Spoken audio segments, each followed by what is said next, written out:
Welcome to my channel. আজকে আমি তোমাদের সাথে শেয়ার করব ডিম টোস্টের রেসিপি। তো চলো দেখে নিই।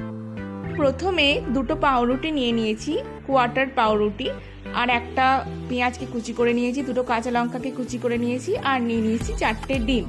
তো আমি এখানে পাউরুটিটাকে প্রথমে মাঝখান দিয়ে কেটে নেব।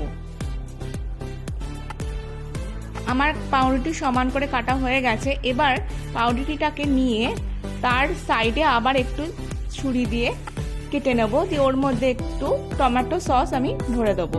এতে টেস্টটা খাওয়ার সময় দ্বিগুণ হয়। তো চলো ভরে নিই।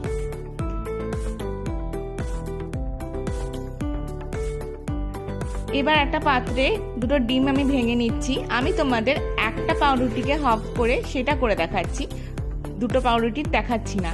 তো একটা পাউরুটির জন্য দুটো ডিম, তার মধ্যে একটু নুন, একটু জিরে গুঁড়ো, ধনে গুঁড়ো দিয়ে ভালো করে ফেটিয়ে নেব। আর দিয়ে দেবো পেঁয়াজ কুচি, লঙ্কা কুচি, ভালো করে ফেটিয়ে নিতে হবে।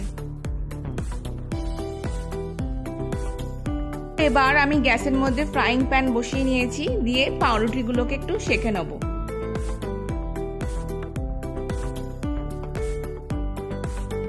পাউরুটি সেঁকে নেওয়া হয়ে গেছে। এবার কড়াইয়ে আমি একটু সর্ষের তেল দিয়ে দিচ্ছি, ভালো করে চারিদিকে তেলটাকে ছড়িয়ে নেব। দিয়ে দেবো ওই ফেটানো ডিমটা। এবার প্যানের চারদিকে এরকম গোল করে ছড়িয়ে নেব হাতের সাহায্যে, প্যানটা ঘুরিয়ে ঘুরিয়ে। এবার দিয়ে দেবো সেঁকে রাখা পাউরুটি দুটো, ভালো করে এপিট ওপিট লাল লাল করে ভেজে নেব।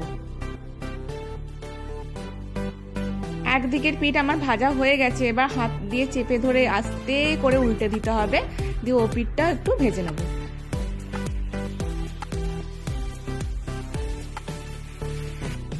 তো আমার ডিম টোস্ট একদম ফ্রাই হয়ে গেছে। এটা আমি একটা প্লেটে নিয়ে ছোট ছোট করে ছুরির সাহায্যে কেটে নেব।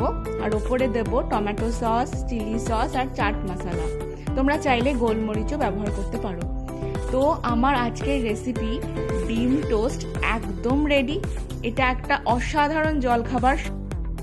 তোমরা তাড়াতাড়ি বাড়িতে এটা ট্রাই করো আর আমাকে কমেন্ট করে জানাও তোমাদের কেমন লাগলো। আমার আজকের রেসিপি যদি তোমাদের ভালো লেগে থাকে তাহলে অবশ্যই লাইক, কমেন্ট, শেয়ার আর সাবস্ক্রাইব করতে ভুলো না। ভালো খাও, সুস্থ থাকো।